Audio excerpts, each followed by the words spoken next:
So now we are told that Abdul El-Sayed should frighten Americans because somebody, somewhere, is trying to connect him to the Muslim Brotherhood.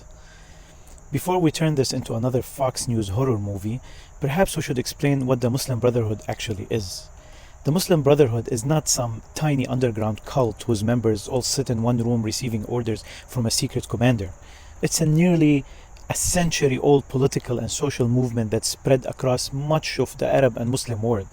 Over generations, movements influenced by its ideas have included millions of supporters, sympathizers, activists, charities, professionals, parliamentarians, and yes, people who served inside governments, even presidents of governments. Even Jamal Abdel Nasser himself was a member of the Muslim Brotherhood, and he flipped later against the mainstream Muslim Brotherhood. And Mohammed Morsi was president elected as a Muslim Brotherhood member in Egypt. And there are many presidents who are sympathizers and supporters of the Muslim Brotherhood, like President Erdogan of Turkey and Sheikh Tamim, the president of Qatar. There are even 3 Muslim Brotherhood members in the Israeli Knesset.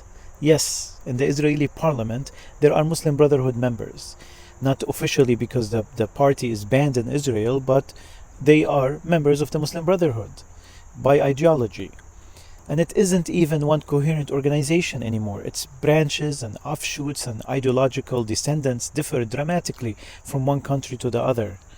In a society like Egypt, Jordan, Tunisia, Morocco, Kuwait, and quite frankly everywhere in the region, finding somebody whose uncle, cousin, professor, doctor, neighbor, or colleague was at some point associated with the Muslim Brotherhood is hardly an archaeological discovery.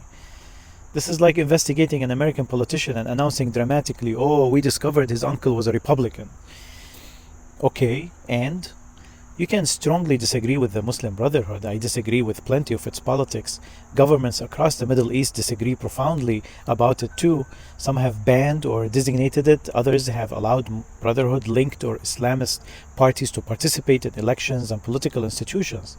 But here is the part conveniently disappearing from this American political attack. The United States does not currently designate the Muslim Brotherhood as a foreign terrorist organization. So if someone has evidence that Abdul El-Sayed himself belongs to a terrorist organization, present it.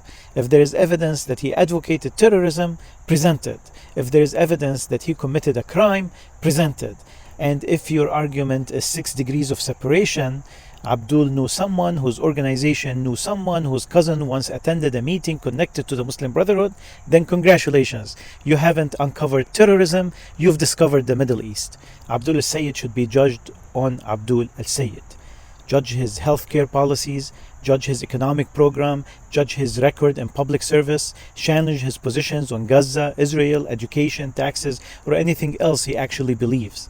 But turning Muslim family names, mosques, organizations, and distant associations into evidence of extremism is an old political trick.